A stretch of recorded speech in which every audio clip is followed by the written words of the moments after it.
If you're just now tuning in, hit the like, hit the subscribe, and hit the bell. GMS fam, the green room. Let's talk about it.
Hey, yo, GMS fam, the green room, what's going on? Yes, we got new slaps for the intro, man.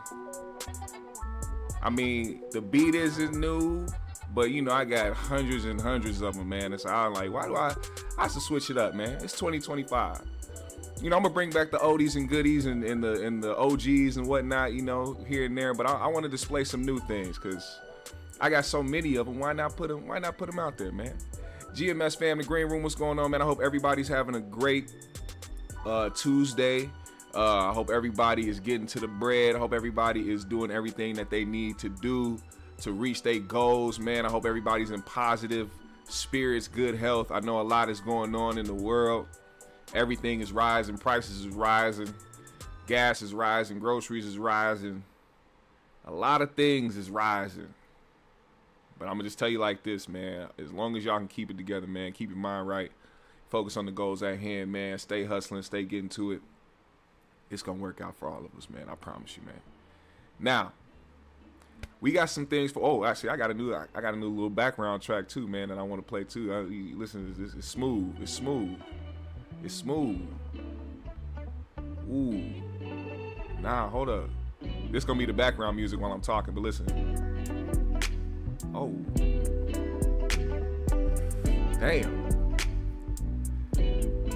Hair getting longer, fam, you know what I'm saying? Keeping it washed. Keeping my scalp moisturized. Ooh. Mystical. And I ain't talking about that nigga from the Know You. GMS fam, the green room, make sure you hit that like button on the way in. Appreciate everybody pulling up. I see you. Glittery Bubbles is in the building. Queen Kels is here. Highway J, Eclipse, Scale Blazers, Heroic Dose, Yuki the Snowman. What's going on, man? Appreciate you for listening while at work, man. I appreciate everybody that's tuning in from wherever you tuning in and listening, fam. Listen, Nikki Love, I see you. What up, what up, what up? Now, here we are today. I wish we could have been here a couple nights ago because that would have been the most prime time to do so. But I was mistaken. And I apologize because I am the person that's supposed to be on top of certain things. You know, I know a lot of people come through here to get some of their, you know, 5150 type conversations and, you know, just the fan section of it all where people come and give their opinions on a lot of things that happen. And you know, some people, you know, depend on this channel to, you know, break certain things or, you know, get certain things out there and push it a little bit more into the audience so more people can see, you know, things that might get buried in the algorithm. And I failed to do so when I had the chance. I was gonna clip some things from a recent live that Marcus did. I don't know if anybody else right here in the chat was there a couple nights ago, but Marcus went live and he had some things to say.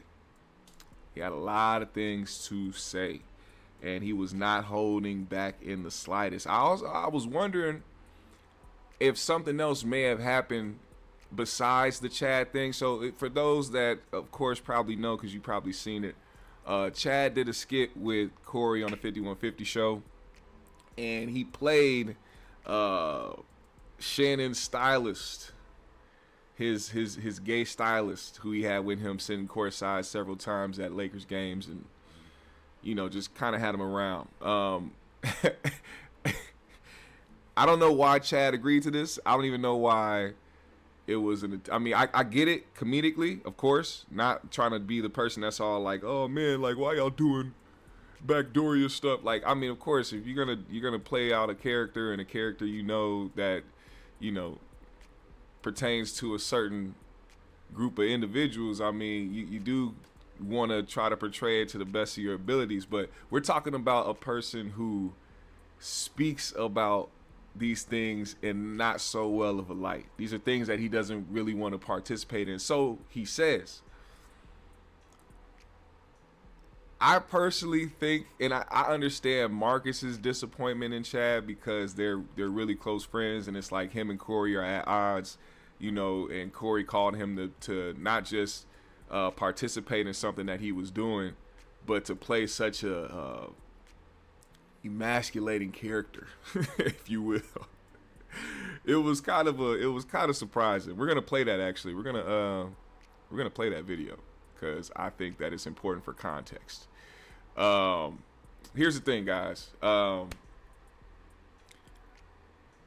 I find it very, and here come the people that's gonna be like, oh, GMS is hating, he's trying to find all the things. No, I just point certain things out that I think a lot of people feel like they can stand on, with, you know, trying to bring some type of moral compass to a conversation, to a person who is just human. He's flawed, you know.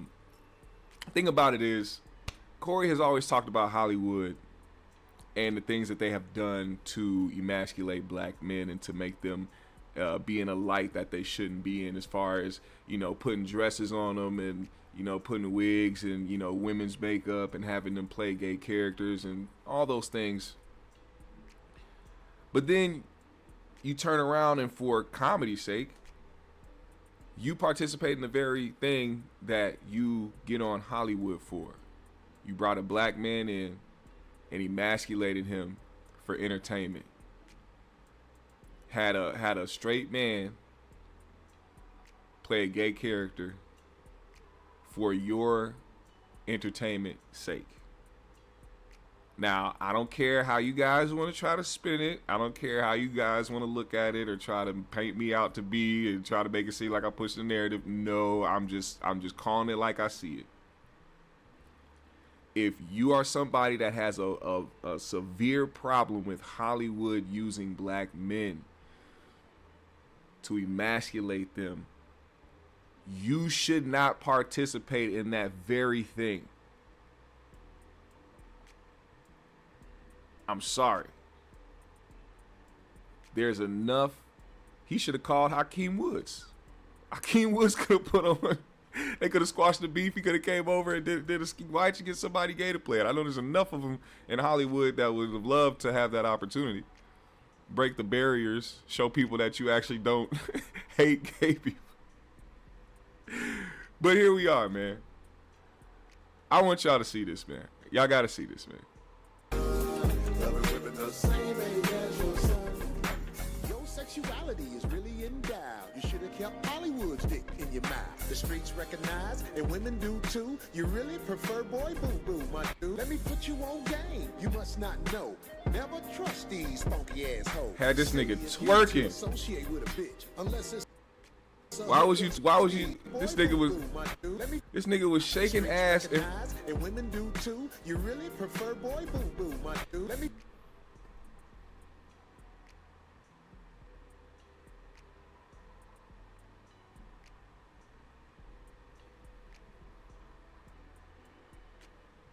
How much did Corey pay you, dog?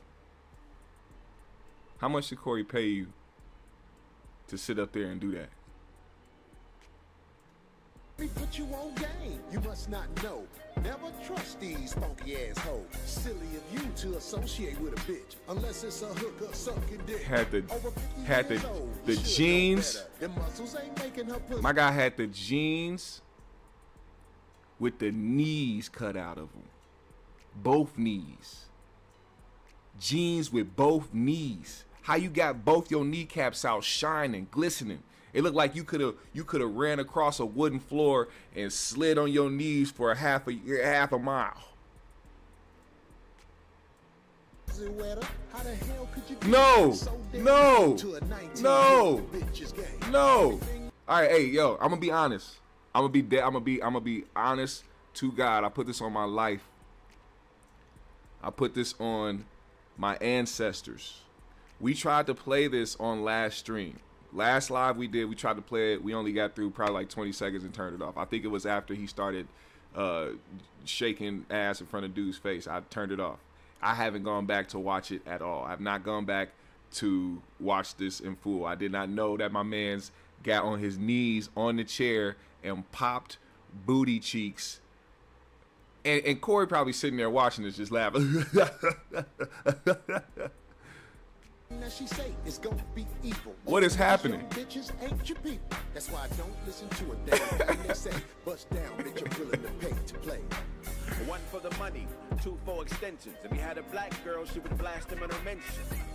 But since he's fucking Caucasian, she gon' get him for his pension. Then turn the kids against him and marry your teammate for attention.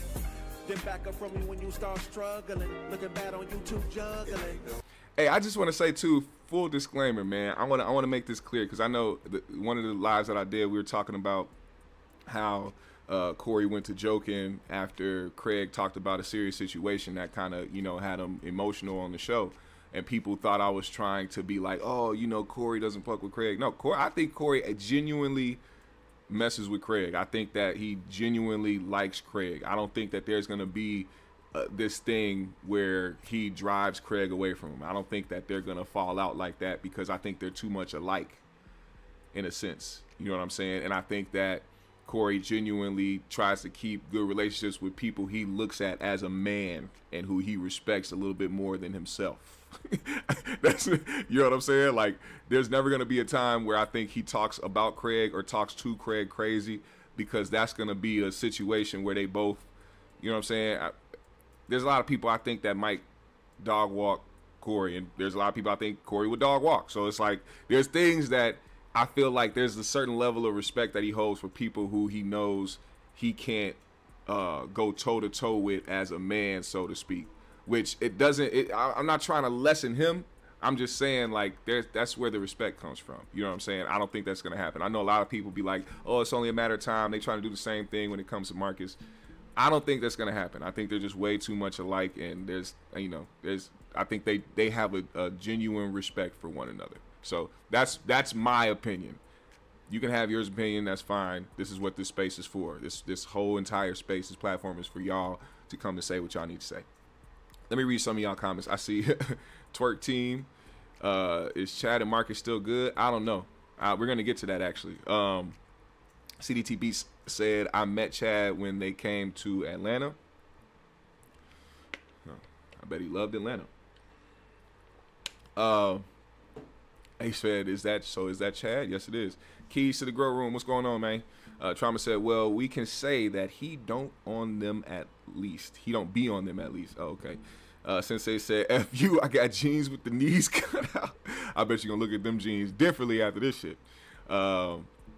Mary Nubian said, damn, this was nothing but a dig at Marcus, but Chad wrong for this as a man and Marcus' friend. Scratch my head. Well, that's the thing. I I see people contradict themselves when they went to, you know, talk to Marcus in the chat, talking about quit complaining, call Chad. Look, let me tell you something. We just got done watching this man Corey say you got to pick a side. If you don't rock with Corey, he doesn't expect his people that rock with him to rock with that person that don't rock with him.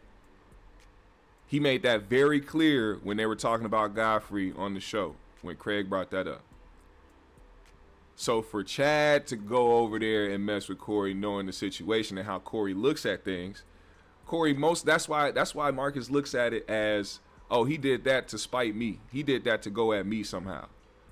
Because what sense does that make?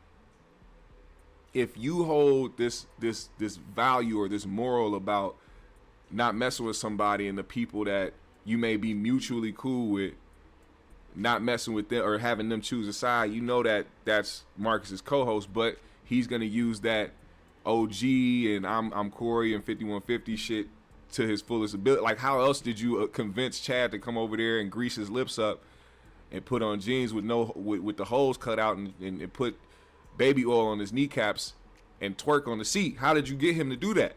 How much did you pay him? Did he charge extra for that? When you two went, did he tell, like, because if, look, let me tell you something. If they didn't direct him to do any of that, we have to question some things about Chad. We got to question a few things about, because if they didn't even direct you to, you just knew to get on your knees and twinkle your toes and twerk your cheeks like that on the, like,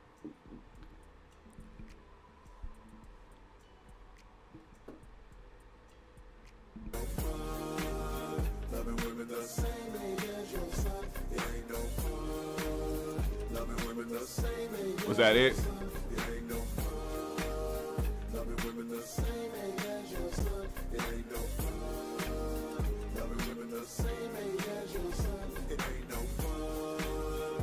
What in the? Hold up, nigga, what was that? Hey, nigga, that was smooth. Hey, I ain't gonna lie. That was smooth as hell. Hey, hold up. My nigga Corey. This nigga hit the smoothest move in old nigga history. Hey, you can. Hey, this nigga said he was the dunk creator. No, you the funk creator. This nigga hit the coldest. Hold the fuck up, man. What was? Hey, ain't no way you 55 and that nimble. Like, my nigga Bones, I thought your bones was a little bit more brittle. I thought you was a little bit more stiff at 55. This nigga hit her with the noodle. He said, "Get your noodle on. Get your noodle on." That's hilarious, man. I ain't gonna lie. That's funny as hell. Yo, somebody gotta clip that move. Somebody gotta clip that goddamn move, man. That's the funniest shit in the world. But listen, Chad. Hollywood's dick in your mouth. The streets recognize. A nigga put you on screen talking about putting your mouth on somebody's pipe, dog. Is really in doubt. Listen. You should have kept Hollywood's dick in your mouth. The streets recognize. Chad. He said this nigga hit the jive turkey. This nigga hit the "I'll go get you sucker" looking at it. Nigga hit him with the bop bop Planet Rock. He's done told the nigga get your noodle on. Nigga, he hit him with the well cooked noodle. Fresh out the pot. God damn, nigga hit him with the linguine, yes. Hit him with the angel hair pasta.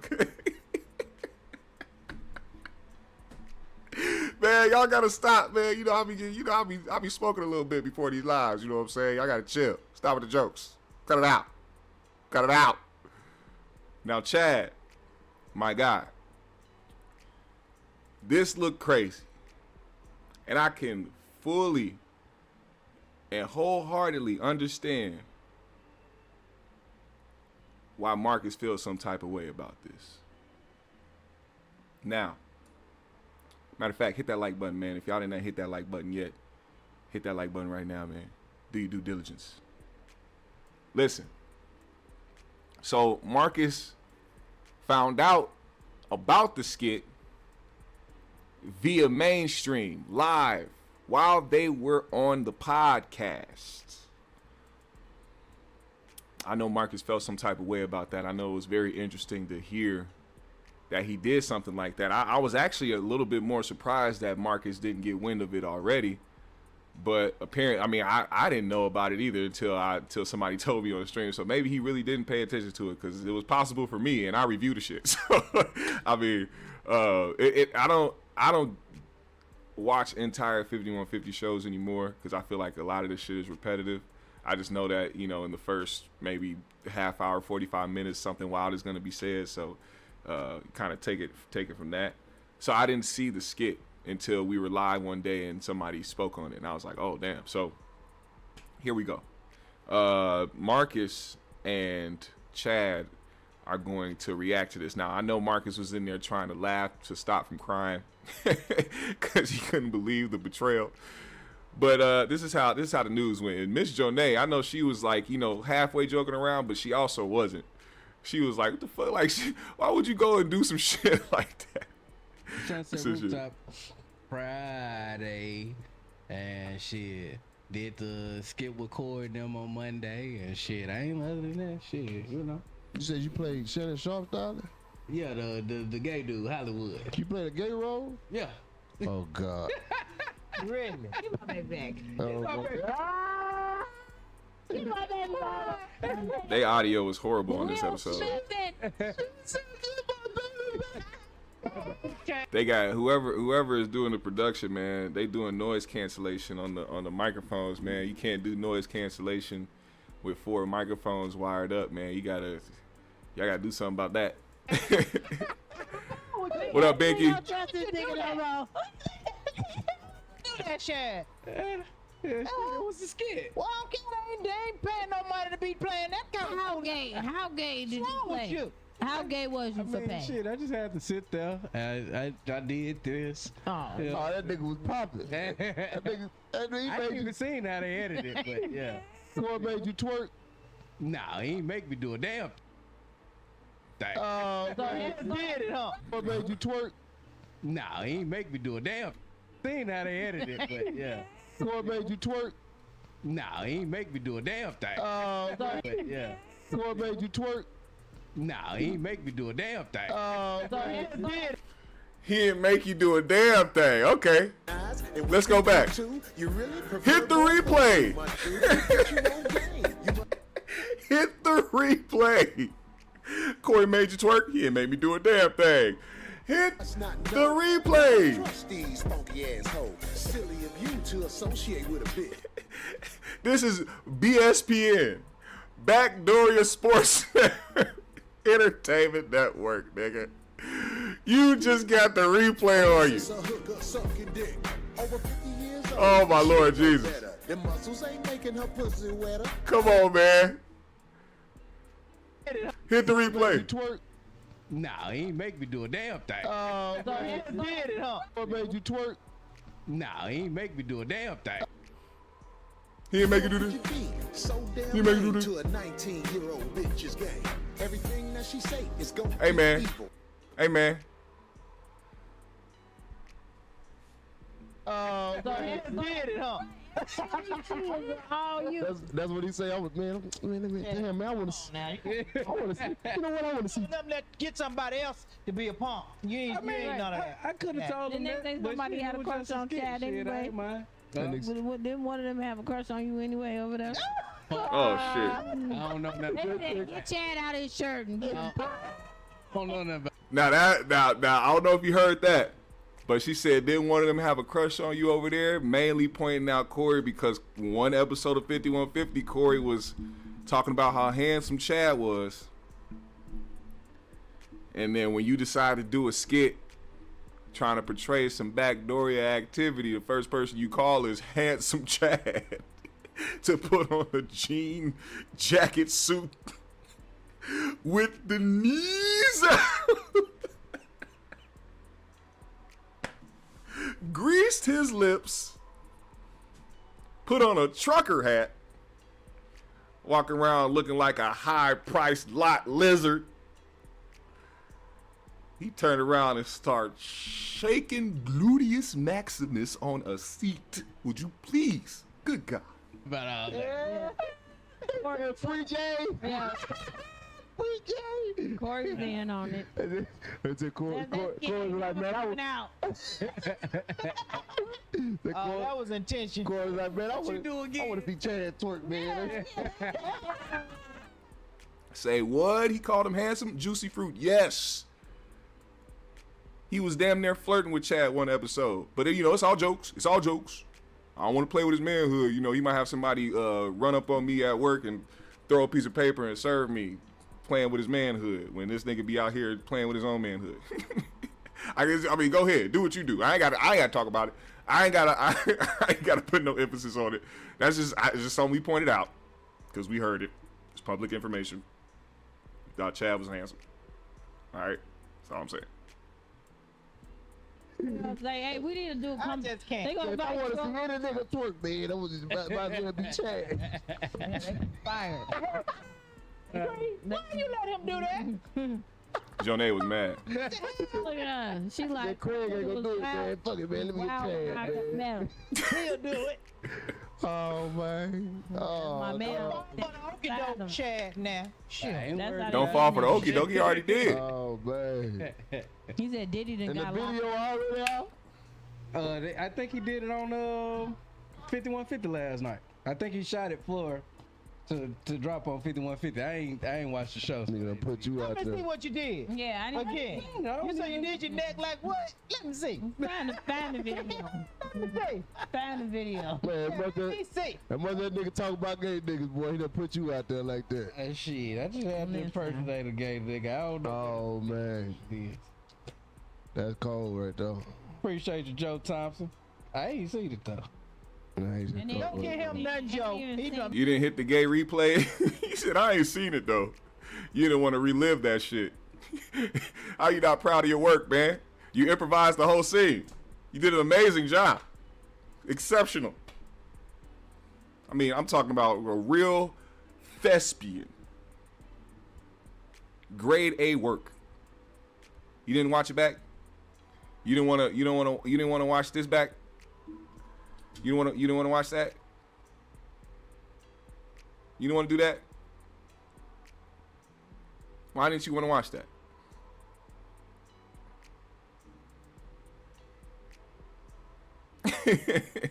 Hey, yo.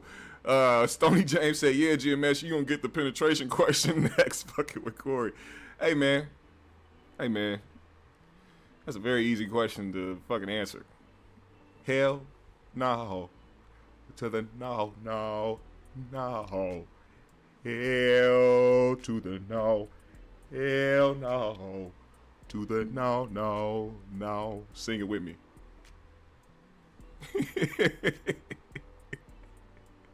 We ain't even gotta do the Donnell with that one. Listen, you are provocateur. I don't have to answer these questions because you are somebody that just wants to know what's going on. You are somebody who is bitter. You are a bitter bitch. Hey, listen, son. The only person messing with my butthole is me. Donnell was heated. Don't get him Shut the nothing, fuck up, Joe. son. Knock it. Retract that. So what made you not seen it yet? Because I don't be watching podcasts like that. So it came out last night. I'm like, you You probably be watching if you own it. What's wrong with you? we tag Oh, teaming my now. Lord. You saying the stuff I ain't saying. Hey, man.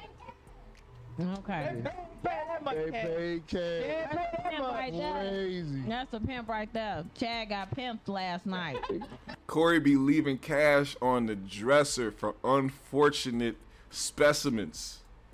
You mean to tell me this man, right after you got done pulling the most egregious move in 5150 history, that he walked over to you and said, "Thank you, Chad, for shaking your ass," and handed you some bills, some dollar bills? They should have been blue faces, man. Ain't no way you should have got paid less than $1,500 for that.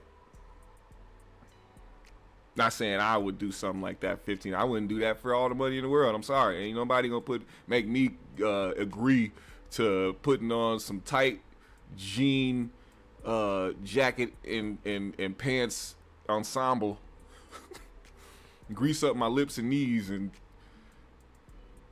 start moving cheeks for the camera. I'm sorry. Ain't no price for me. I ain't gonna do it. Sorry. Chad, you should have knew. You should have knew better. Oh man. Pay that much. Chad, you might well go pay for Sorry, you don't like that pimp talk? Chad, but you might well go try for P Valley. Cash. You might go try. You might go try for P Valley now, nigga. Go audition, nigga. I need to be your man. You ready? You done already put your practice in, nigga. No, I'm I need not. to be your man. Nigga said I'm going for $1 billion. No, I'm not. You're not, man. You can look, man. That'll always be the origin. That'll always be the origin. If somebody offered you $1 million, $1 billion to do something egregiously gay, don't matter what it is, that's gonna be the origin of your story. That's what people are going to remember you for. It don't matter what you do. It don't matter how you spend your money. It don't matter if you, the first day you get paid, you invite 100 bitches over and smash them all. You got that chance by performing some type of gay activity. Hey man, look, if you're cool with that, do it. I'm not judging anybody. All right, let's make that clear. I'm not judging nobody. I personally wouldn't do it. I'm not even judging Chad for making the decisions he wants to make. I'm more so on the leaning end of that's Marcus's cousin and he did him wrong by doing that, not even talking to Marcus about the shit. And also the moral high ground that Corey stands on about Hollywood and trying to emasculate black men by putting them in situations that he put Chad in. Now, I'm going to make some jokes because it's like, nigga, how could I not make jokes about what just went down there, what we just saw? But I'm not judging Chad. I'm not trying to judge him in the way where, oh, you did some shit. I mean, he got to make his money somehow. He lives out in California. Fuck it. Do what you do. I'm just not, I wouldn't do it.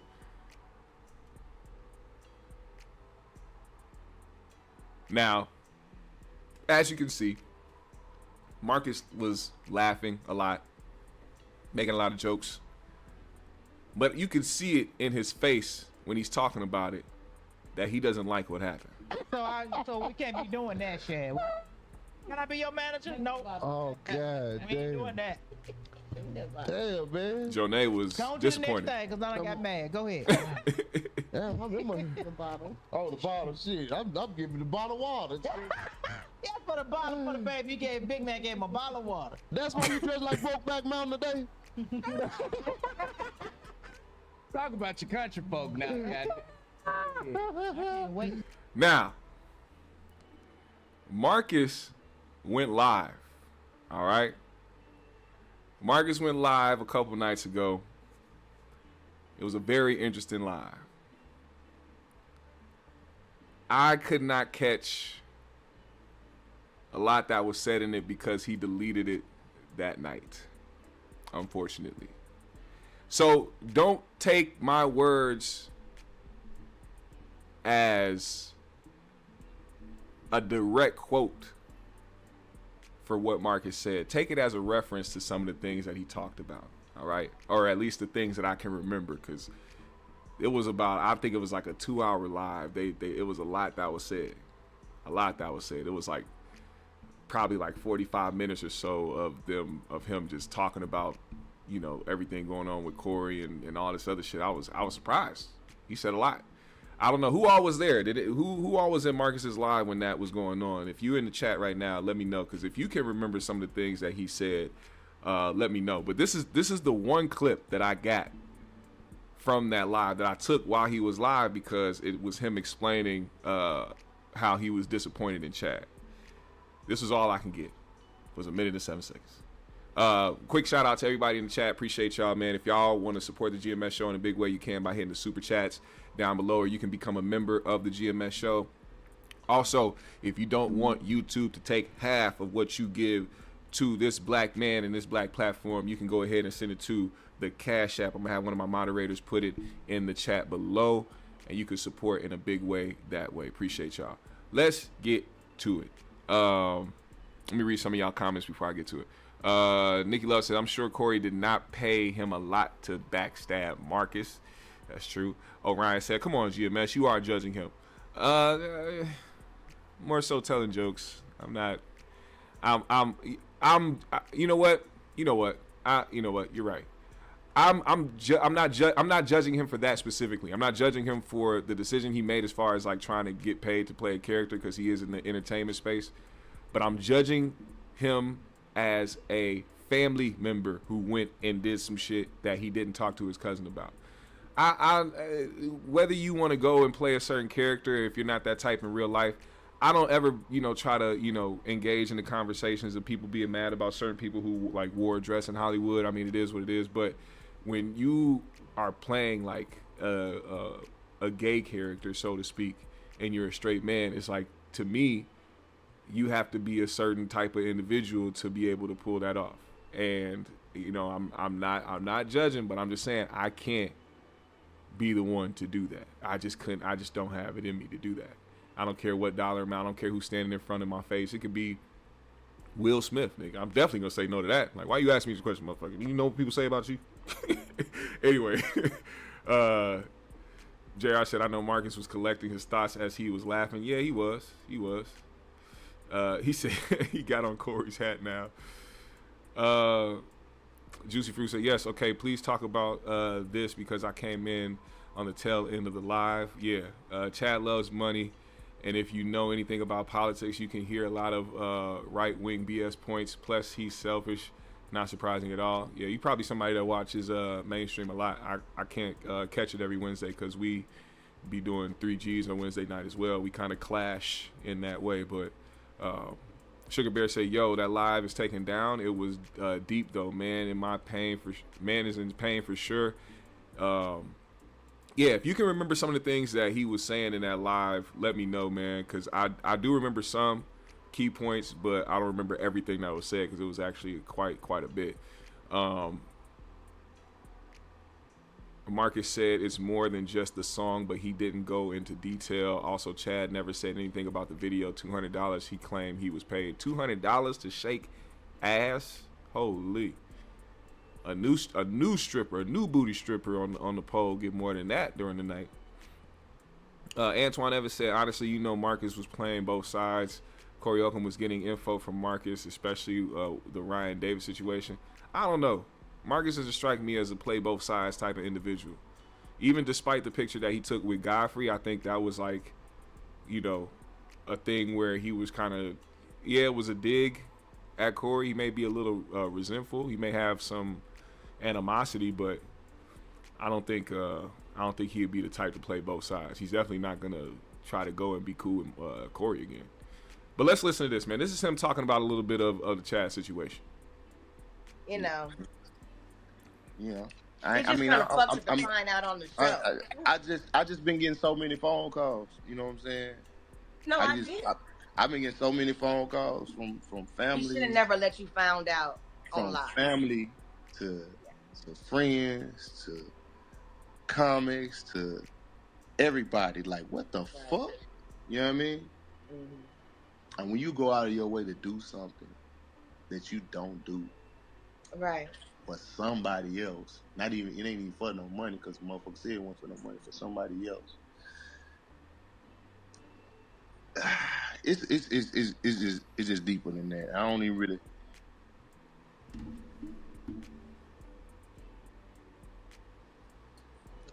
I don't really speak on too much because I got too much going on. No, right absolutely, and we don't. There's gonna be a time where it'll be a place to address it, where things have settled and you were able to think things through. This person's able to think things through.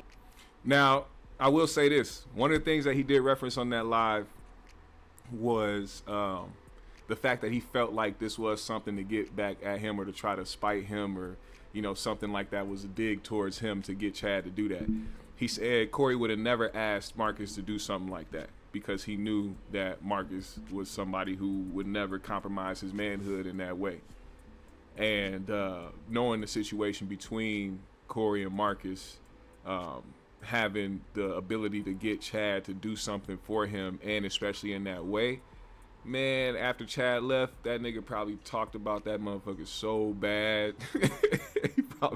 he probably went in talking crazy about Chad. You see how easy it is to get these niggas that ain't got shit to come and do something for a couple $100? I can hear it right now, man. I can hear it right now.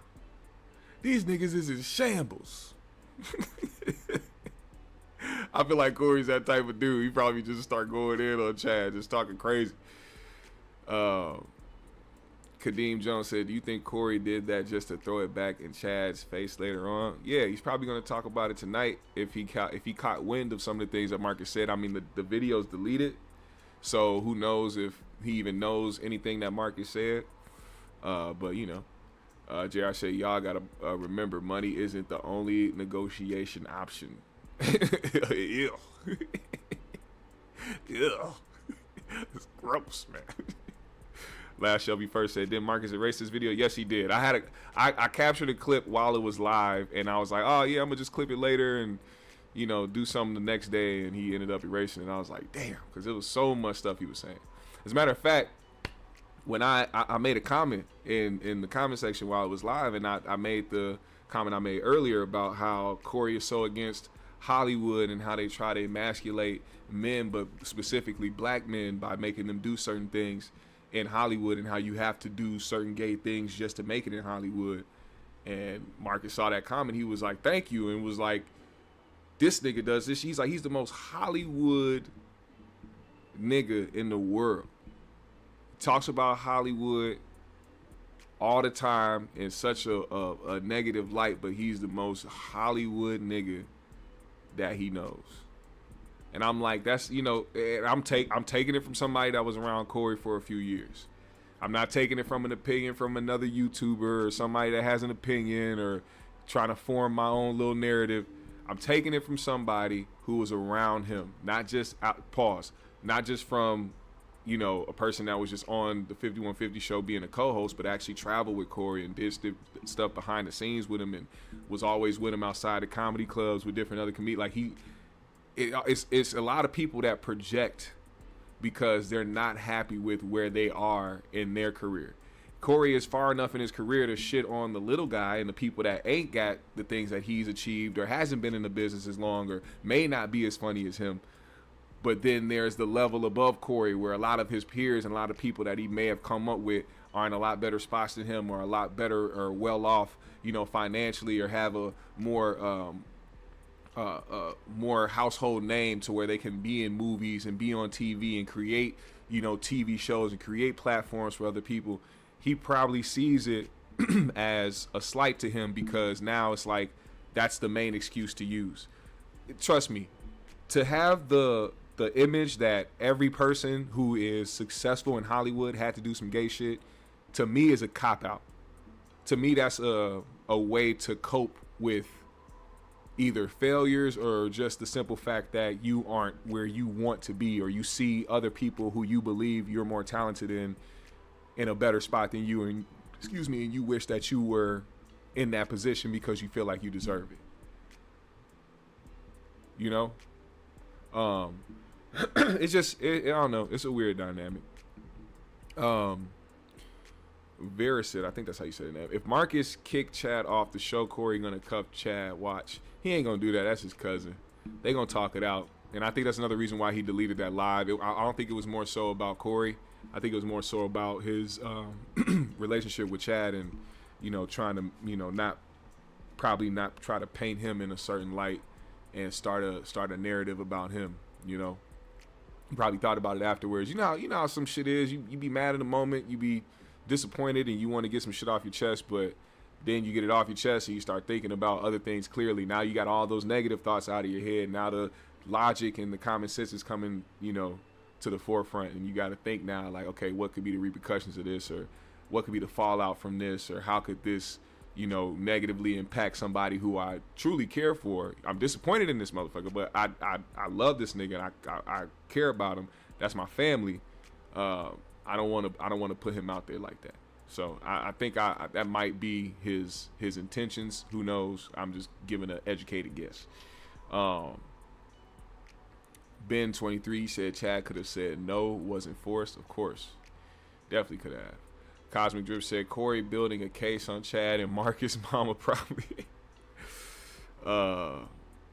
He said, how was that a pause? I trust me, I can't go back to remember now. I said something that clicked in my head that kind of sounded pause worthy.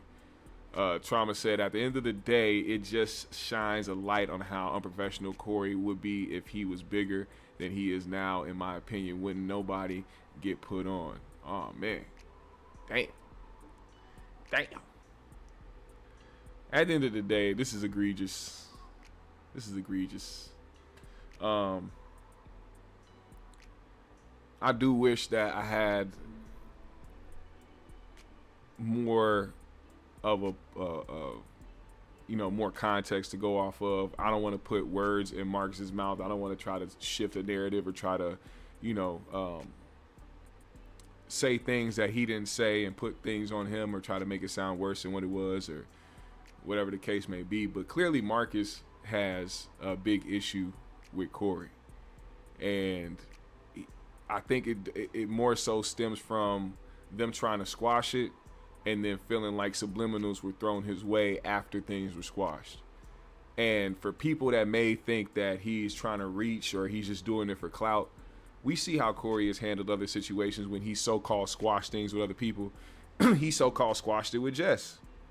After they, were doing shows together, then I don't know if they met each other or they did meet each other and they squashed everything. But then after that, he kept going on about Less Hilarious and all this other stuff. Now you got the situation with, who else was it? Shannon Sharp. That's even a situation where he felt like I'm gonna leave that alone. He never left it alone. Godfrey. They handled their situation on the phone live. There was still animosity there.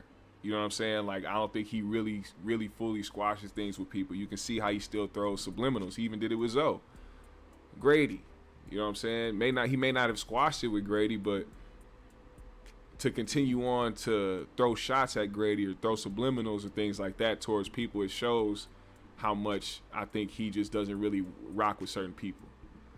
But yeah, I don't even know if they squashed their shit now.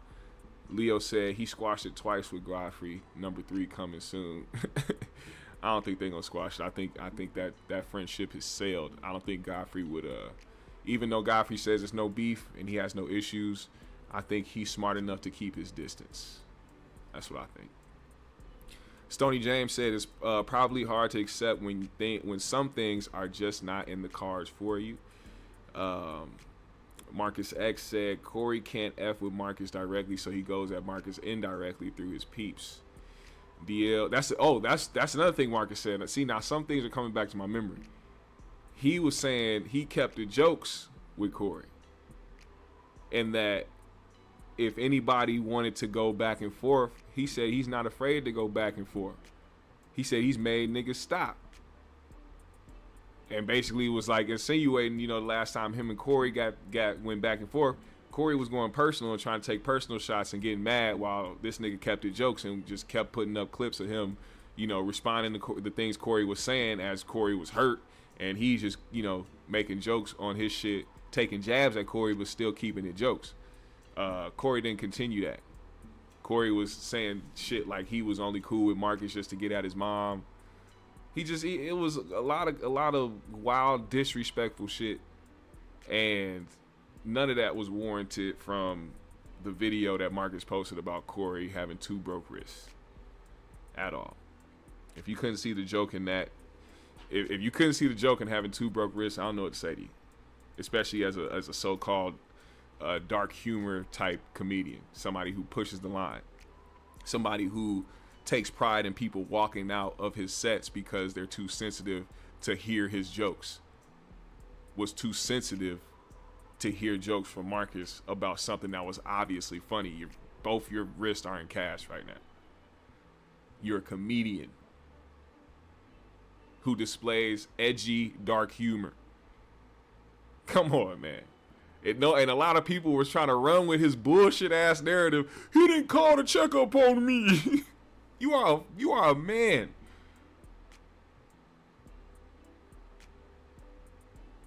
What are you? Why are you upset that this nigga didn't call you about something that you displayed on your show for the world to see, including him? It's not like he knew beforehand. You would have a little bit of a base to stand on if he knew about the accident before you went live to talk about it and never reached out and never said nothing like, damn, you all right?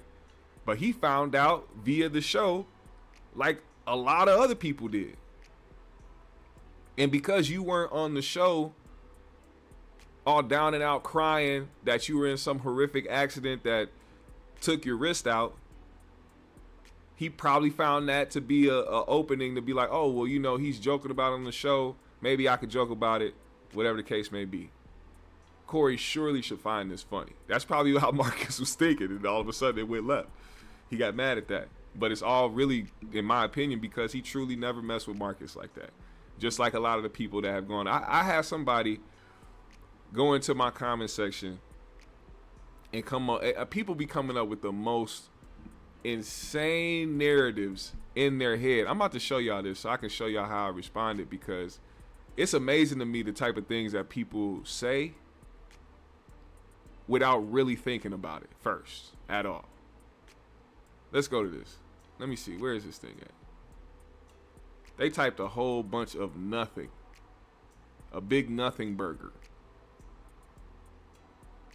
Where is it at? Is it on this live? Let me see.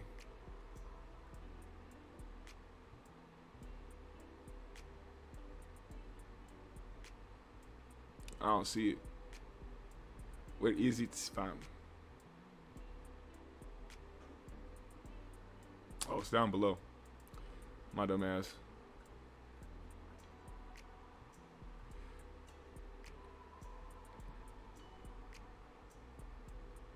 Yuki the Snowman said, personal experience.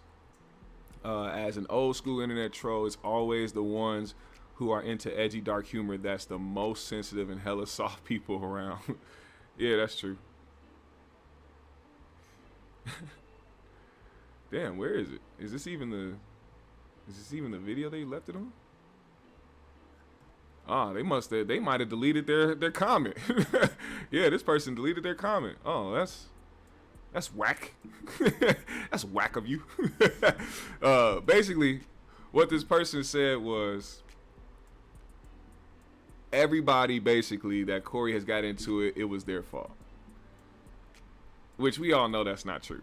But this person made it a very, very big point that Corey is the one that has to be on the defense, and Corey has to be the one to defend himself. And there's a lot of people with that type of mindset who think that way. And you can tell that it's rooted in the fact that Corey's their favorite comedian, and they, he brings them laughs every week, so they kind of tend to go with his narratives. And if he pushes a certain narrative about something, people are going to go with it. And the fact that he was pushing that narrative that, oh, you didn't call me first, to try to have this like moral thing, and people really fell for it, it was just wild to see. It's usual, but it's like, damn, y'all niggas would take anything that this man said and run with it. Like, fuck what Marcus was saying, like how he wasn't trying to be malicious, or how he wasn't trying to, do that out of being spiteful, or he wasn't doing that to be evil. He was just joking, and he didn't think that it was gonna be. How you not taking the man's word for it? The person that never did nothing snaked to Corey. He never snaked Corey. He never tried to go up on him, never stole from Corey. None of that. Somebody who was showing up every week, somebody who was trying to be helpful with Corey, because he like he said he has done things for Corey the same way Corey has done things for him. He wasn't just somebody sitting around waiting for things to happen for Corey to open doors for him, and he wasn't just sitting there with his hand out. So I feel like a lot of people will look at a celebrity and be like, oh yeah, you know, this person has so much motion, so much pull, and they got these resources, and these guys who aren't out there, who aren't celebrities, who ain't got enough money, who ain't got enough pull out here, they just hanging around and they leeches. Bro, you have to know people in this industry to try to go somewhere in this industry. You can't just make it off talent anymore. That's not a thing anymore. I don't think people really understand that. It's about who you know, what rooms you are in, and on top of that, the talent that you have.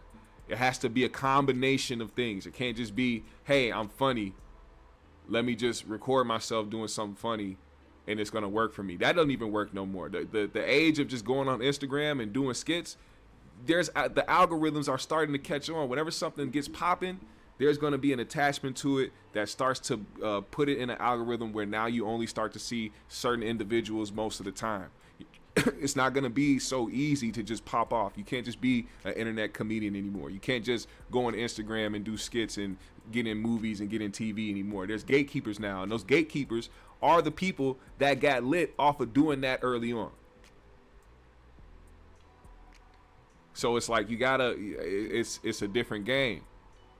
You have to be multi-talented in a lot of different ways to even be utilized in the space in entertainment. So for instance, if you rap, produce, write, engineer, if you act, if you do comedy, you have to display all of those talents, because you can't just bank on one working. Somebody's gonna catch on to something somewhere of what you're doing. You have to prepare yourself to be able to go down a certain avenue fully if that is the avenue that's working for you. So if you really want to be a rapper, that's cool, but if somebody heard your production and finds you better as a producer, hone in on that. That doesn't mean stop doing the other stuff. That just means you are finding your lane. But you got to be multi-talented in a lot of different ways in this industry. Now, I don't know if Marcus is going to speak on this again or how this is going to go. It's just surprising that he deleted the live, and it's going to be interesting to see if Chad ever works with Corey again after this. I think that it's important for Chad to know like where his loyalty lies, and that's not anything taken away from Corey. It's just the fact that if Corey stands on that moral high ground, he shouldn't expect nothing less from another man in the same position. And I'm not talking about career-wise or any of that. I'm just saying as a man. If you never hear from Chad again, you shouldn't look at it from a sideways standpoint. It'll be interesting to see if he really is that big of a hypocrite to say some shit like, oh, how you gonna take that? Oh, stupid me. He did it with Grady, the barber. This nigga was mad because a barber that Grady introduced him to didn't want to cut his hair no more because his loyalty lied with Grady. And because Corey felt like he was the bigger guy, he was the more famous guy, he had more clout, he had more this and that, he felt like in this same situation with Chad that a nigga would go against his homie and the loyalty of his homie because of who Corey was. And it didn't happen, and it kind of shattered his ego a little bit. Shout out to Justin for the 2 in the super chat. He said he's a super duper hellified ninja that will declare war. Hey, man. Hey, man. Let me read some of y'all comments, man. Trauma said, I used to be like that, but man, I said something to a friend that I believe led them to self-delete, and I truly feel bad about it. It was a lesson learned in my mid-20s, and I'm happy to be moving. Hey, man, stuff like that. Yeah, you always got to think about that type of stuff. Charlie don't care.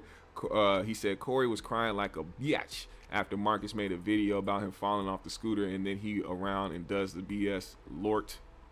Yeah, I still don't think that the shit that he was saying after Craig was, you know, getting emotional on the show, regardless if he was trying to cut the tension or if he felt like he needed to do that so that it wouldn't be an emotional moment. I still think it was one of those things where it's like read the room, and it just wasn't the right time to say like shit like that. But I mean, that's just me. Trauma said, or Nikki Love said, Corey is like most people with a big heart, so they don't take betrayal lightly. And if they even sense you're faulty, you'll get them before they get you. I guess. Let's see. Nikki said, deleting the live says a lot. Amen. Yuki the Snowman said, Jacks of all trades, master at least 3. That's true. Like for me, I can sit on this and talk all day and do a show by myself for over 2 hours, just talking and analyzing stuff and breaking things down. And then after that, make a beat about something or write some shit or rap some shit. Like I can do a lot of different things that a lot of people still ain't caught on to. Like people that have been watching me for since I've been doing this, they know what I do, and people vouch for that. I ain't really got to say it, but it's a lot of things I'm really good at that I'm really gonna be starting to display a lot more this year, just because I want to not just stick in this this streaming space, which y'all gonna see a lot of. I hope y'all support, man. I know if I post something that ain't got nothing to do with 5150, motherfuckers it's gonna pass right out the algorithm, which is funny to me because a lot of people are like, hey, you got to talk about Corey to get views. Yeah, that's how algorithms work, man. If the same people pulled up for me talking about Corey when they do or talk about other topics, we wouldn't have that conversation. But because it falls out of the algorithm, aka they don't push it up into your home feed, or they don't send you a notification when I go live, or when you go into your subscription section, they don't really show you being live. I've seen that with Academics, and Academics is one of the biggest streamers out here. I'll go into my subscription space, and because sometimes he gets shadow banned, or because some of the things that he talks about or says on his stream get kind of pushed back, or they try to push it back on YouTube, sometimes his lives don't show up on my subscription page. I have to literally go to his actual channel page to click on his live. And that happens with somebody who makes millions out here. So imagine the people that don't really make shit doing this and getting pushed out of the algorithms. They do this shit all the time, man. And when I started figuring out how YouTube works, that's another reason why I never stopped talking about this stuff here. Because it's like, this is the main thing that people want to see. They like people with niches. If you have a niche, they'll continue to push you through the algorithm. So, I mean, that's just the honest thing about how YouTube works. Leo said Craig and Corey gonna fall out soon. I don't think so. I don't know. Juicy Fruit said if Chad works with Corey again, he is a fool. It's only a matter of time before Corey turn on him. Justin said, let's be real, Corey probably wasn't even tipping the barber good. Money Mark said that's BS, because if that's the case, then why didn't Marcus have a problem with Chad doing the 5150 show over a year ago when him and Corey was beefing? I don't know, maybe because they probably talked about it. You ever think about that, Money Mark? We got Money Mark, the #1 5150 defender. I'll talk about anything with logic or common sense that you use in the situation. He gonna find a way to say no, it's the other nigga's fault. It's not Corey's fault. Why didn't he get mad? First of all, we don't know if he got mad. Second of all, they could have talked about it the same way that he could have talked about it before he did it then, but Marcus found out on his show. Versus said Corey and Marcus beef is because Marcus chose to turn Corey over.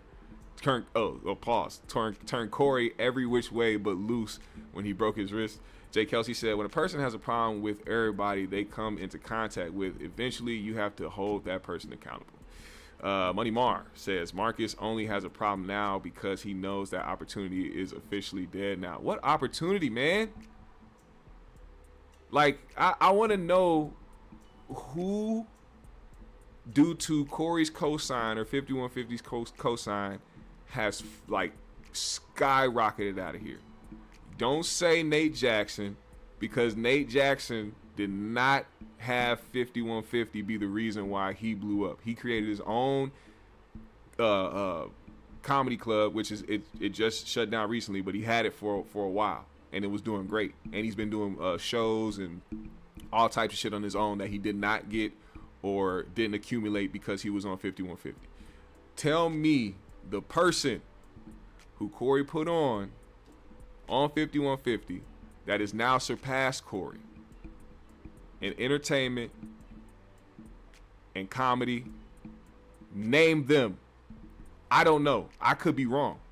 So please name them for me. I would like to know. And that's not me saying that people don't get opportunities being around Corey. That's not what I'm saying. I'm saying whose career, because a lot of people be talking about the all this other shit, and people need to thank, Corey. Yeah, thank him for the platform, but who has gone on to flourish in their career due to simply being around Corey on the 5150 show. CTB said, for some reason that happens to me with Theo Coops live. I have to search. Yep, they be doing that weird shit. Let's see.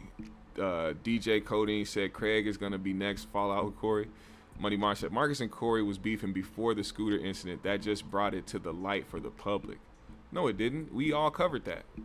Everybody knew that, but people knew that things were getting handled behind the scenes. You know, it wasn't something that was like a thing where they had to speak on it because they probably were trying to work that out behind the scenes. And I think that him making that video was him trying to be like, you know, I fuck with you, Corey. You know, listen, let me get you with these jokes. It's all love type shit. Because he felt like as a comedian he could do that. But it went left for him. And you can't, and once again, just to shoot Corey some bail, you can't dictate how somebody is going to receive something. So if Corey felt disrespected, then he has every right to feel disrespected. It doesn't matter if we thought it was disrespectful or not. If he felt it was, then shit, it is what it is. Far Cry 6, to answer your question, Marquise, Far Cry 6, I love that game. I just got done beating it like a couple weeks ago. Money Mar said they talked about that, but they didn't talk about this though. Come on, GMS, you always making excuses for whoever Corey beefs with. I'm not making excuses. I'm looking at everything how it is, bro.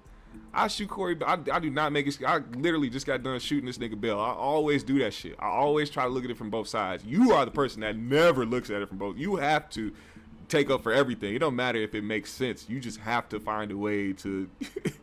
Money Mark. See, this is what I'm saying. I'm asking him who Corey put on, and his question to me was, who did Dave Chappelle ever put on? That blows up. I didn't speak. Who gives a fuck about what? We're not talking about Dave Chappelle. You see what I'm saying? You ask him a question, they can't answer it, and then he starts bringing up Dave Chappelle and Kevin Hart. we didn't bring these. We're not talking about them. We're talking about Corey.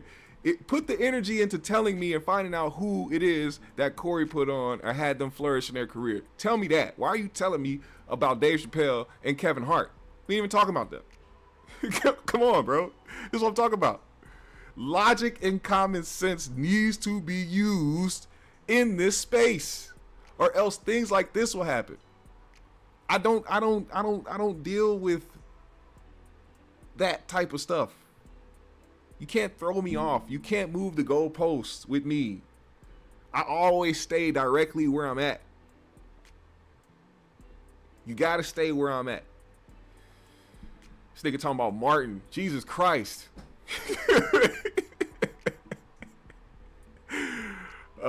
Shit. Jack Leon said, LOL, just got done beating it. My bad. JR said, you can tell he used to argue with teachers on the daily.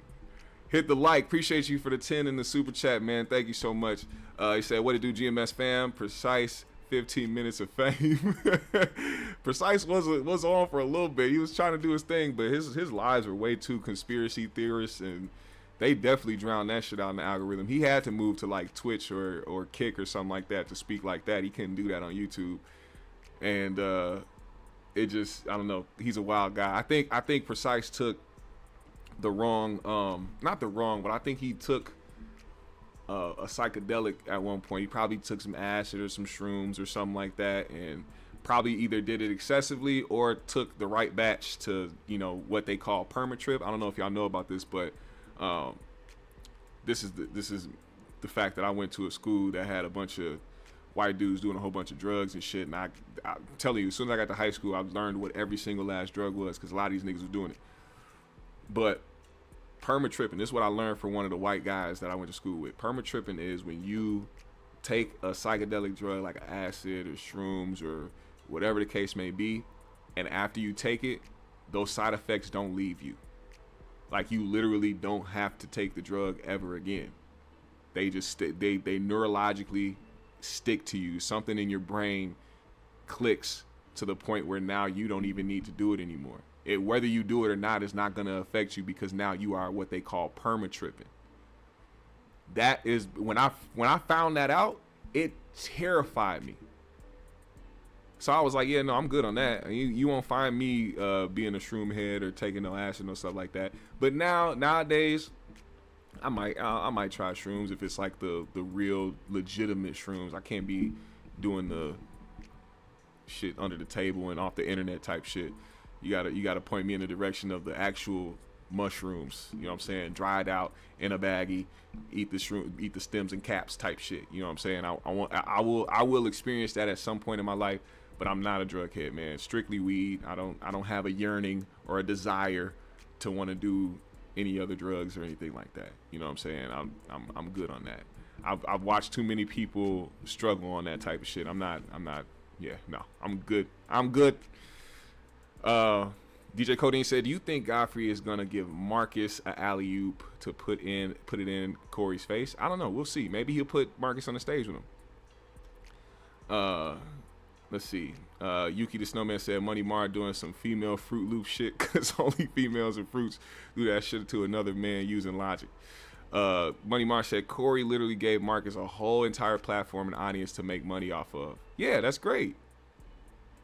But I asked you, like, who are the people that have flourished in their careers to the point where they can turn around and give other people opportunities? Who are the people that are financially well off? Who are the people that are stable in their careers as entertainers who have went through Corey and the 5150 show? You got to answer that question, sir. If you cannot answer that question, I don't see why I have to, respond to anything else that you are saying, because you are continuously moving the goalposts.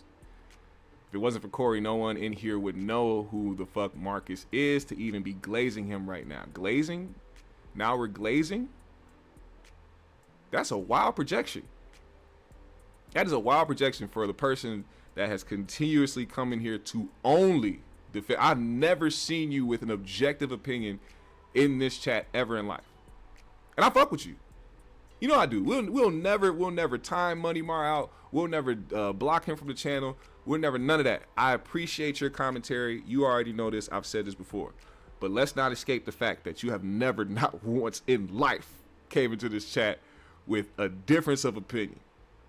I can sit here and say when Corey is right and things that I understand when Corey does certain things or says certain things. I've done it several times.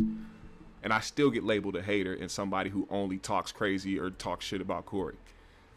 But you, sir, have never in life come into this chat with one objective opinion.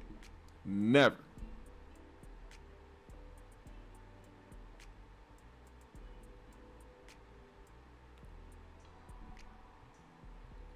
Money Mar says, "Corey helped Marcus and now he is able to give Chad, his mama Dominique, a platform." Hey man, aren't y'all the same ones that say that his numbers don't be on shit unless he's talking about Corey? Aren't y'all the ones that say that Marcus ain't got no career or Marcus ain't on shit? Didn't you say that he is skipping steps? I remember you said that too. You said he was skipping steps after we said that he was shooting a special. Instead of congratulating him and being like, "Oh, that's great that Marcus, as a comedian who's trying to excel in his comedic career, shot his first special," but instead you said that he was skipping steps and he was doing it too early. Now it's Corey helped Marcus and now he has a platform. Do you see what I'm saying? Every time you come in here, you have something to say that will do the same thing Corey does when it comes to being a hypocrite and contradicting the things that you say. You said that, Money Mar. I remember that.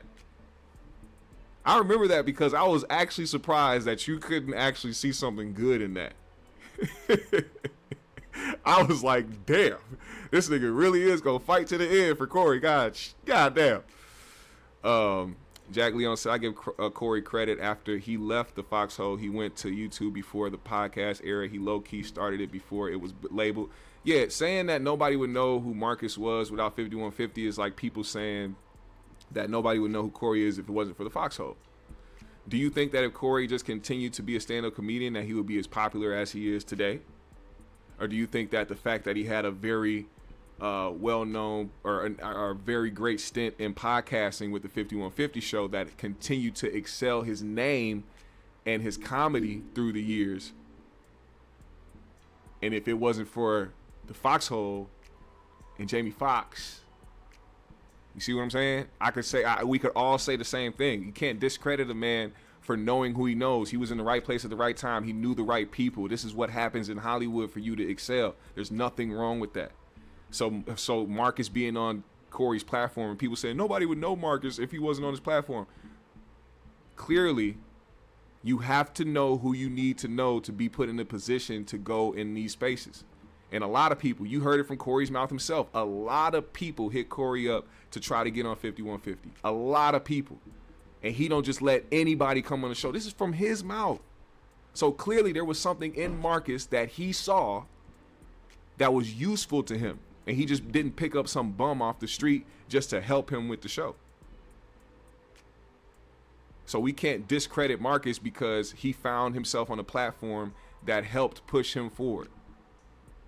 That's what you need to do in these spaces. You can't just sit at home and hope people think you're talented.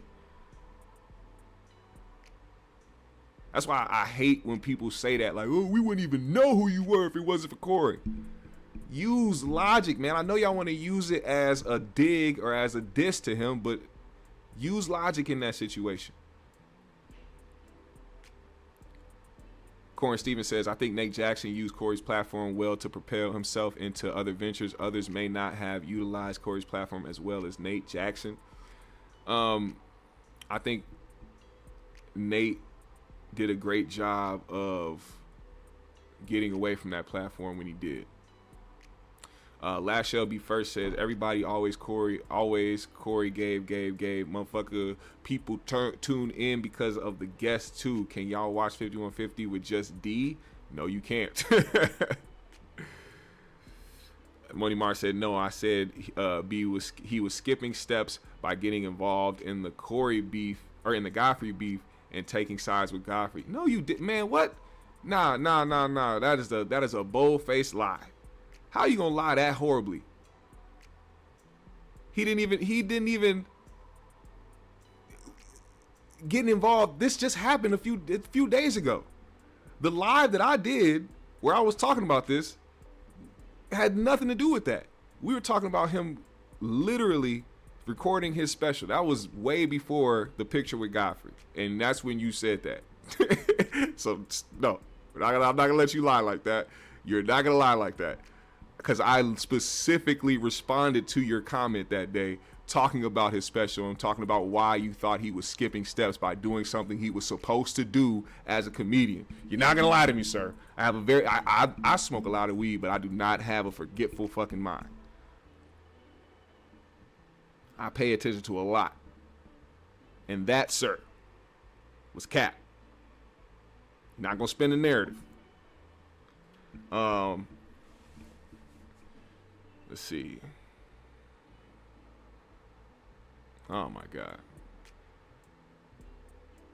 Marcus is riding the Corey and Godfrey beef to be an opportunist, and it's going to end up being his downfall. Godfrey is using Marcus for photo ops like 50 Cent did with Mace and Beanie Siegel during his Puff and Jay-Z beef. Where'd you get that narrative from? Is that how you perceive that picture? Now, what are you going to do if Godfrey starts having Marcus do shows with him and all you see is them having a working relationship where they work together? Then what are you going to say? He's going to be using Marcus to get back at Corey? Or are you just going to come up with another excuse? And how's that going to be Marcus's downfall? Is Corey have enough power in the industry to stop Marcus from doing shit he wants to do? I don't think so. I don't think Corey has pull like that to stop somebody from doing something.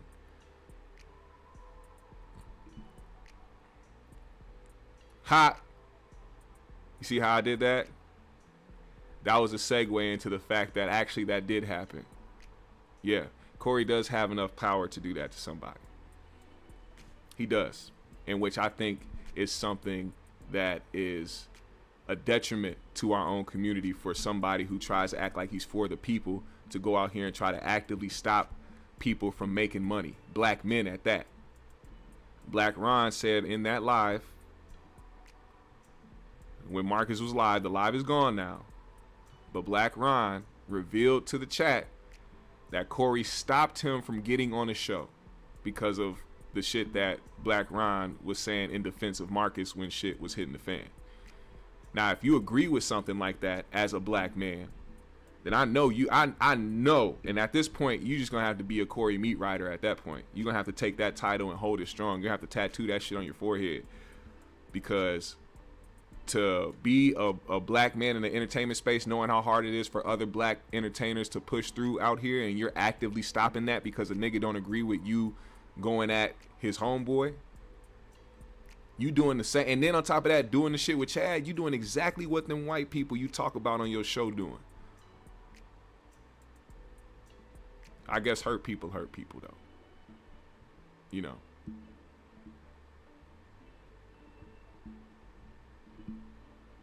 Yeah. Justin said, I'll never forget in one of the videos Marcus posted when him and Corey was beefing, he said, you stayed flirting with Chad, you know you got a fetish for light-skinned niggas. Yeah. Mark, he called that out already. But yeah, I mean, that's my point there. And like I said, I only deal with logic in these situations. It is what it is. You can't block another black man from making his money and getting on shows and then complain about Hollywood doing shit. Have Chad come on and play a BACKDOORIA character, then turn around and talk about how Hollywood only emasculates black men and you got to do gay stuff to make it. Let's ask Money Mar that. What do you think about that? You haven't talked about that yet. I think you've been skipping that because you'd have to actually see it for what it is. But I wanna see, matter of fact, I wanna see if you can attempt to make an excuse for this. Why would Corey put Chad in that position if he complains about Hollywood doing the same exact thing to black men? Why do you think that? Let's all see what Money Mar has to say about that, and we're gonna keep going forward. All right. Now, we got to get through this, man, because I got other things I need to do today. I appreciate everybody that's been pulling up and watching this shit today, hitting the like button, the people that have super chatted. I haven't looked at my phone. I don't know if anybody sent any cash apps, but if you have, I appreciate you. I'll look at it in a minute if anybody did. I don't think anybody did, but if you did, I'll see it in a minute if you did. Now, we had breaking news yesterday. Tory Lanez was stabbed 14 times while in federal prison, including 7 wounds to his back, 4 to his torso, 2 to the back of his head, and 1 to the left side of his face. Both of his lungs collapsed, and he was placed on a breathing apparatus. He is now breathing on his own. Despite being in pain, he is talking normally in good spirits and deeply thankful to God that he is pulling through. He also wants to thank everyone for their continued prayers and support. This was posted by Tory Lanez's actual Instagram by his team. Now, this is crazy because, you know, after the whole Meg Thee Stallion situation happened, you clearly saw the great divide of people who are on Meg's side and people who are on Tory's side. So much so that it has become a cult thing where now people, of course, wish harm on people.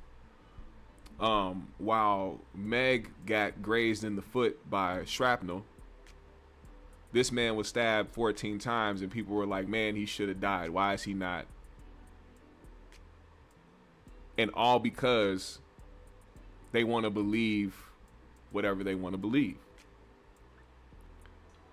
Now, this is the environment that was created because the same thing, the same type of vicious rhetoric was coming from the side that supported Tory as well. You can't negate that regardless of who you support or who you defend or whose side you're on. There was a lot of attacks going at Meg Thee Stallion from a lot of people, not just people that were fans of Tory, but now, you know, the psychotic, mentally ill barbs who support Nicki Minaj also sitting there going and attacking, even so much so that Nicki dropped a diss track called Bigfoot. You know what I'm saying? Like, these are things that are happening in real life. So when things like this happen, these are things that people are waiting for. And I think it's messed up that this is what we have come to as a society, but it's been like this for a while. I'm not surprised, but it is what it is. Now, more information started coming out because people were wondering, damn, what happened? Was he into it with people? Did he owe somebody? Did he just get into a random fight? You know, he got that short man syndrome, so he be ready to buck. Oh, we finally got an answer. He sat back long enough. Hold up. Money Mar sat back long enough to try to think of a good reply for this. All right, let's see what he said. So I asked Money Mar, what does he think about Corey doing the same thing Hollywood does to black men, emasculating them and making them play gay characters to try to dehumanize them, emasculate them, and try to get them to do gay things to succeed in Hollywood. He did the same exact thing to Chad. Let's hear Money Mar's excuse for this. Money Mar said Chad never had to do it. He could have easily declined. The Hollywood character is a big part of the Shannon Sharp story, so it was funny bit to add to it. Corey could have also paid someone else as well. So, hey man, hey dog. Every time I ask you about Corey directly, you put it on somebody else. Chad didn't come up with this character. Chad didn't come up with the idea.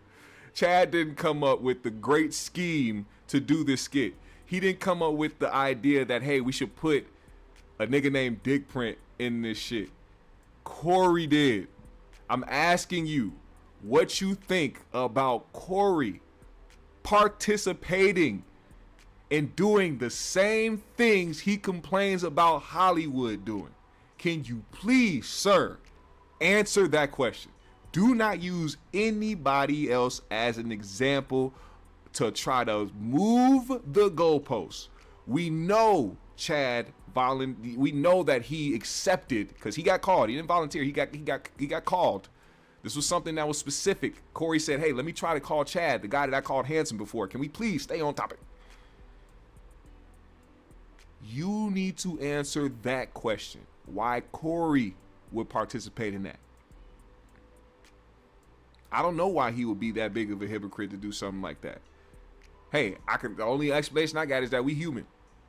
And we gonna do what we do as humans, man. We gonna be hypocrites. We all hypocrites. We all contradict ourselves. That's my excuse for it. That's my reasoning. But I want to know what you think, Money Mar. Okay, Money Mar says, Corey never twisted Chad's arm to play the character GMS. Stop it. Hollywood is a real life character and part of this story. Can you please answer the question that I gave you about why Corey? Well, don't talk about Chad. We know he didn't force him, okay? We know he didn't force him to do so. Hollywood doesn't force niggas to do nothing either.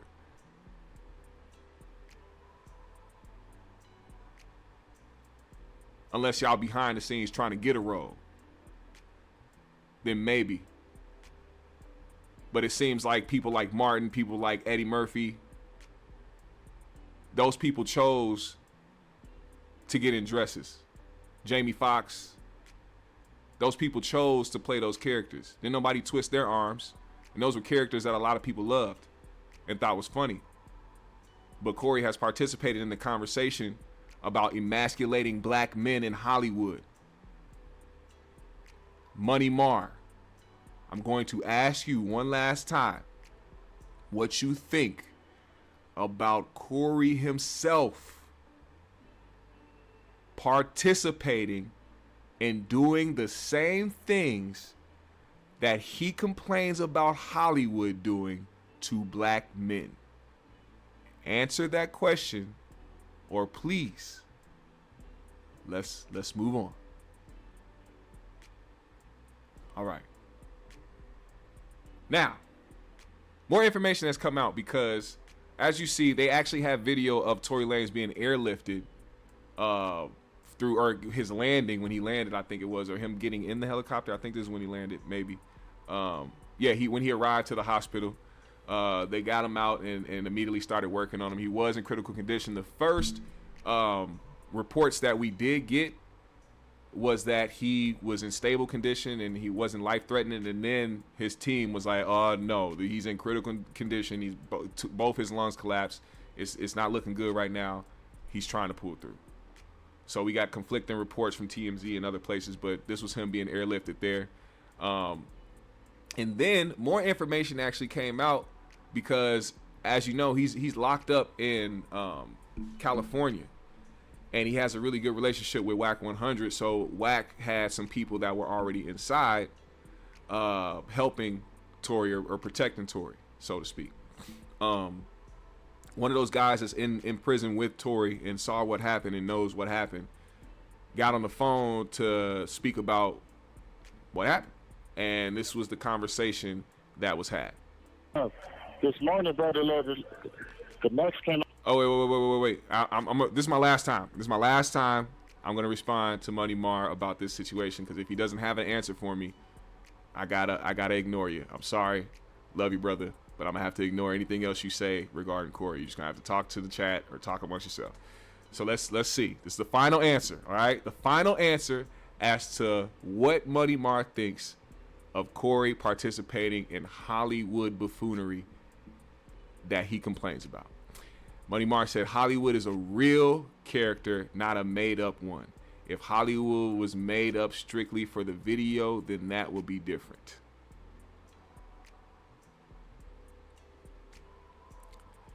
I don't think it matters whether or not it was a real person he was portraying or not.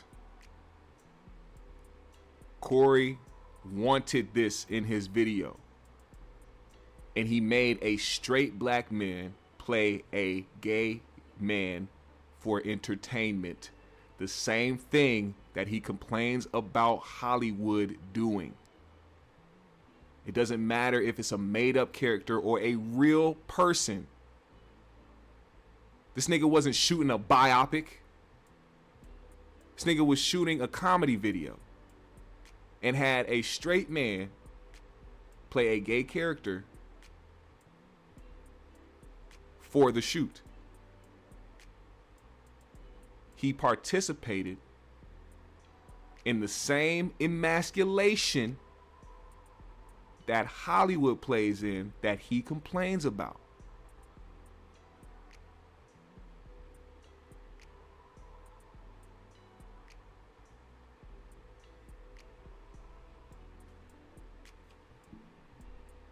Am I not right about what I'm saying? Money Mar, is that not a factual thing? Does he not complain about that? Is that not his biggest gripe with the entertainment industry? Is because he feels like you have to do gay things to succeed? And then once he found an opening, he went and called a straight man to come and play a gay person for a skit for entertainment purposes? He said Corey said himself on the show when they were doing the apologizing summit that all those people that be hating on Craig being on the show, that he can pay to wear a tutu and be on the show. Why would he want to do that if he complains about Hollywood doing that? Why is he trying to emasculate black men? Somebody who is so strong in his manhood or wants everybody to be so into their manhood, why is that even on his mind? Why is that something that he would even entertain? Do you see how that how everything that you're saying goes back to him being a contradicting hypocrite? You can't be that against some shit and then turn around and do it. That's my point. All right? That's my point. And I'm done at that point. Let's listen to this this because I really do got to go. You know, the bust on the boy Tory. You know, they airlifted him and all that, so you know, that's gonna respond when we come off this shit. We're gonna respond the right way to that. They laid the yard down? No, it happened in the building. Your excuses are crazy. What was it over? It was over. So what, he had did he have a debt, a gambling debt or something? Nah, nothing like that. Shit, we don't even really know. We don't even know the whole situation, you know. So it was just like some foul play. So it's finna be up. Yeah, it is for sure with some foul play. Damn, cuz. Wasn't nobody right there with him when it happened? Wasn't nobody right there with him when it went down? Yeah, I guess nobody. This nigga Copacetic said Corey has never said gay roles are wrong. He said hiding your homosexuality is wrong. Hey, after Chad agreed to play this gay man in this skit, do you think that Corey asked him if he ever penetrated or been penetrated by a man? No. he didn't have no questions then. If a straight man agreed so quickly to play a gay man for a skit, you would think that would kind of set off his gaydar, but no. It's totally fine for him at that point. You think he asked him after Chad decided to, on his own, get on his knees, turn around, and start twerking ass? You think he asked him after that? No.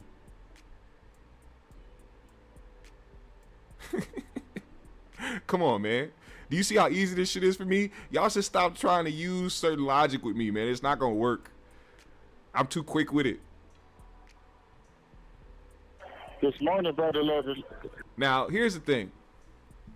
People believe, and I'm gonna get to this because I truly do gotta go in like the next 15 minutes. There is this thing now where they feel like it was a hit, and they're saying that it was a targeted hit. They don't know why, but I'm gonna give you my conspiracy real quick, my little conspiracy.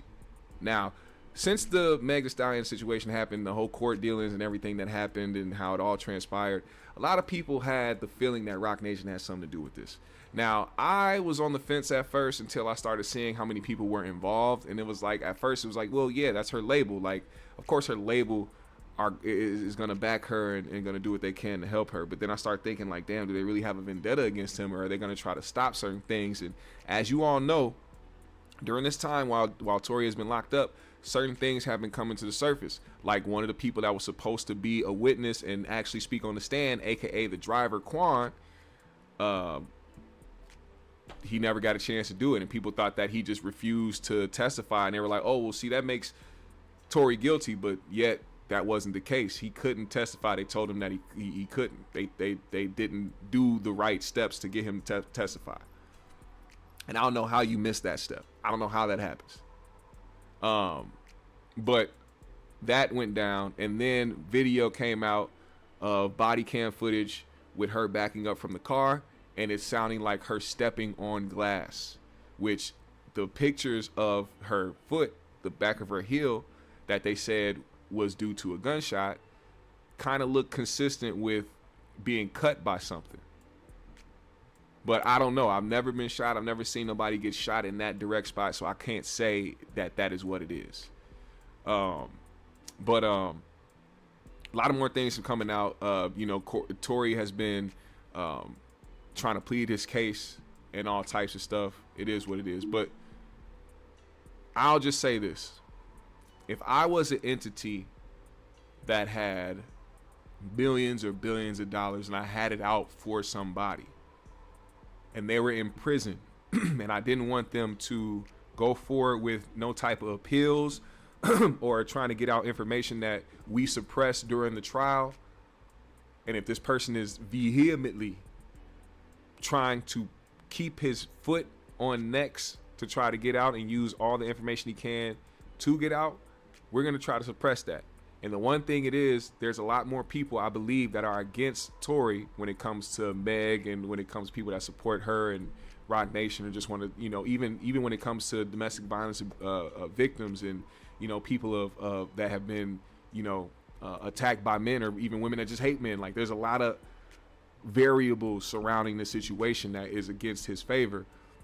They know in this situation that if something was to happen to Tory just because he's in prison, oh, well, he's a hothead, he's this, he's that. There's different things that you can use against that and try to make it look like it was something else. And what better way to try to get in and have something done to somebody than to try to mask it as some type of race war inside prison, because those are regular things.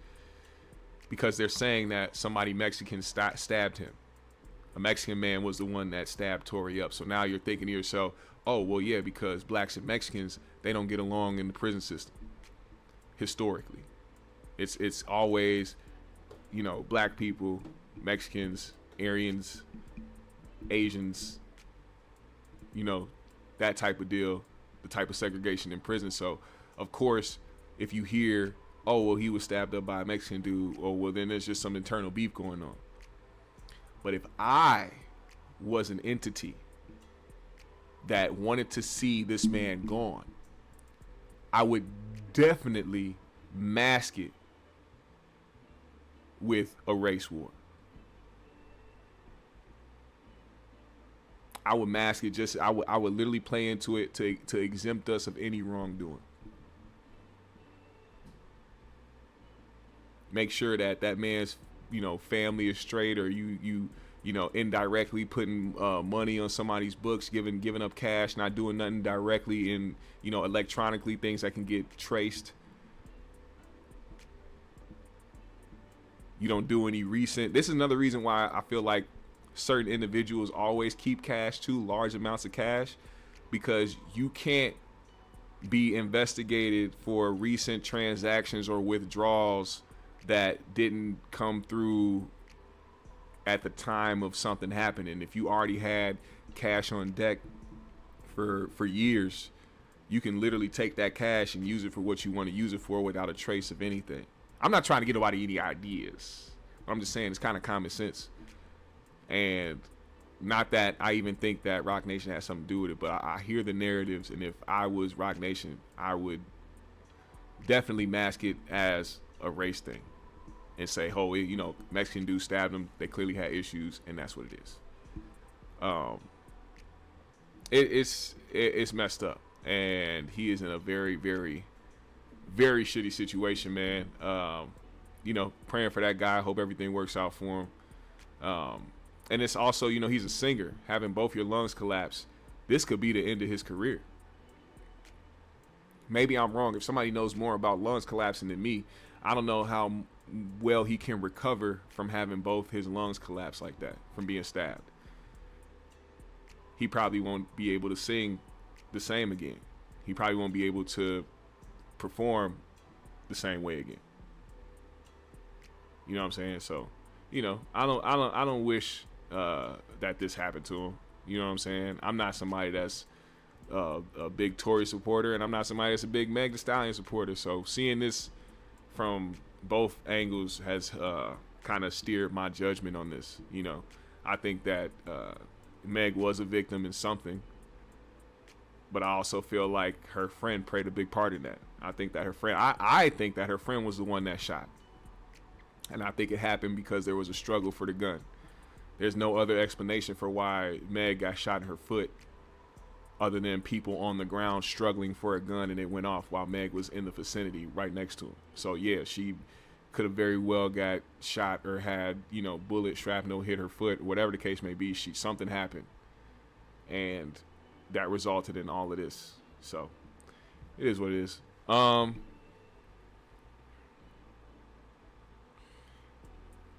Let me see what y'all saying.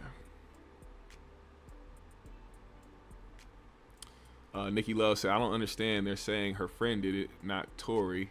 So why is he in jail and not her? Because she got immunity, which was something that nobody could truly explain in that situation, other than the fact that she had something that could have been detrimental to her. I'm confused by why somebody who had nothing to do with shooting Meg would have full immunity. What would she need immunity for? That's like a witness to a crime asking for full immunity. Why would you need what would you need immunity from? You're a witness. You witnessed what happened. What would you need full immunity for? But I feel like because of how the algorithms were at the time and what the type of messaging that was being pushed through to everybody in the narratives, they went along with whatever was being told to them. So whatever was the popular opinion as to why she had immunity, they went with that instead of the logical reasoning why she would have immunity, which would be, hey, she was drunk as fuck that night too, and a fight ensued. We know that much. The whole dance bitch thing, like, are we in a Western? Has anybody ever said that in actual real life before they shot at somebody's feet? Is dance? You know what type of corny ass, weird ass, non-logical ass shit that is? Like, it makes no sense to me. I don't think that happened, but I do think that there was a struggle for the gun and it went off. And it just so happened that Meg was right there in that space because she probably was trying to get close and try to stop them from getting into it, struggling with the gun, and, you know. But yeah. Blackward says the funny thing about the GMS dude is he depends on Corey to get viewed, create shows to criticize him. It's just as hypocritical as Corey using Chad in that skit. Totally, Blackwood. Totally. You're like the 50th person to come here and say GMS depends on Corey Holcomb to get views. Welcome to the algorithm, man. Welcome to the algorithm. Y'all niggas is so mad that people like to hear my opinion on a show. It's called a niche, man. I hate to explain it for the 100th time, but yes, we talk about Corey and 5150 over here a lot because people like to hear my opinion on it. Even you. That's why you're here commenting on the show, thinking that you're making a point.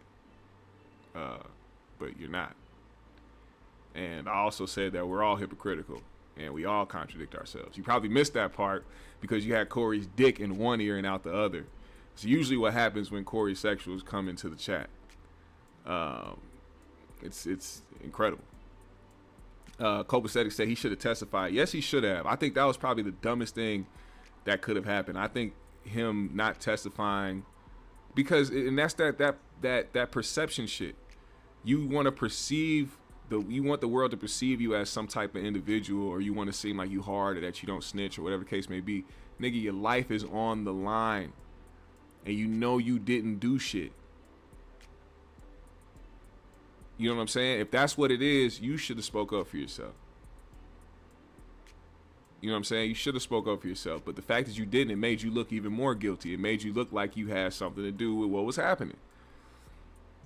And you already know the public perception. So, I mean, it is what it is.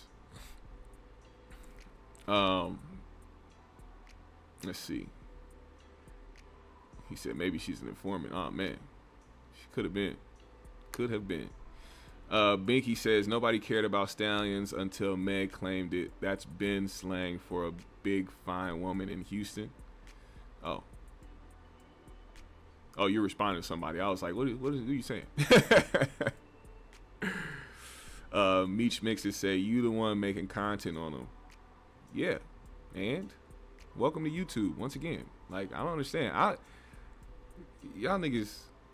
What are you? Do y'all feel like y'all making jabs or something? Like, do y'all not know that I know what I'm doing on here? Y'all think I just like blindly wake up one day and just press record on the stream and it pops up with like Corey's name on it or some shit? Like, y'all niggas is crazy. You don't want to make content on them. Oh, I didn't know that. Excuse me, shit. I was totally lost on that concept. Tasha Jones says Tory from Canada, so I could see him saying something like lame like that. Damn, not because he a Canadian. Grits and Gravy said, do these trolls go stomping for Corey undercover ass on all the other YouTube channels? Yeah, they do. They do. They make sure to march to each section and help all the YouTubers that talk about it like some idiots.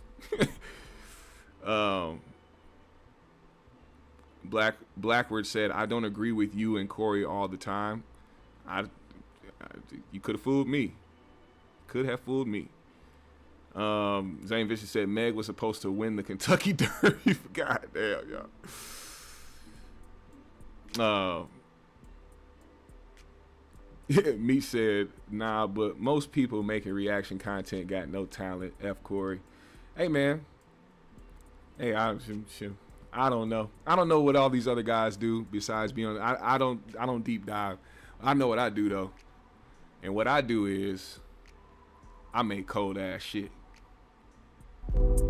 We finna get up out of here, man, cause I gotta go. I gotta go.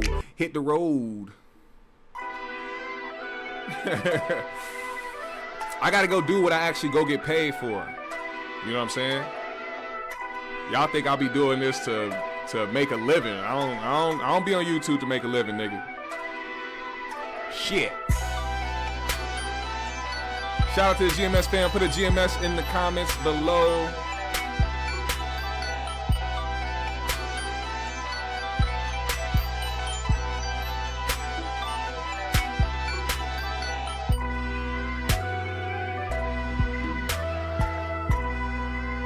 Oh yeah.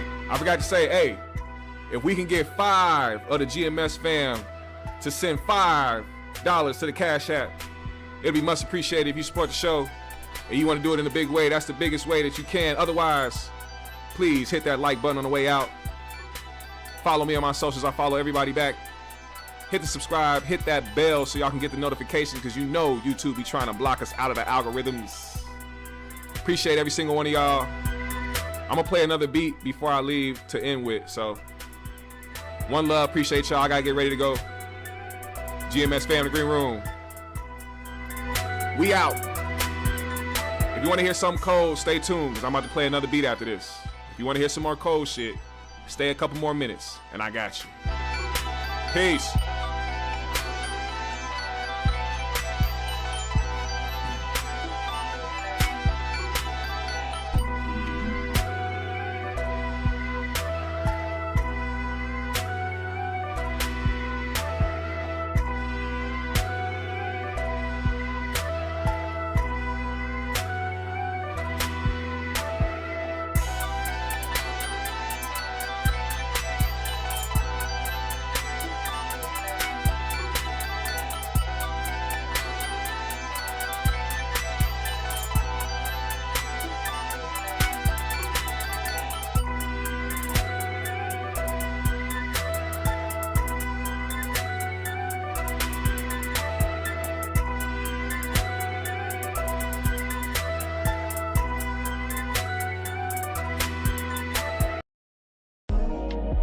Listen.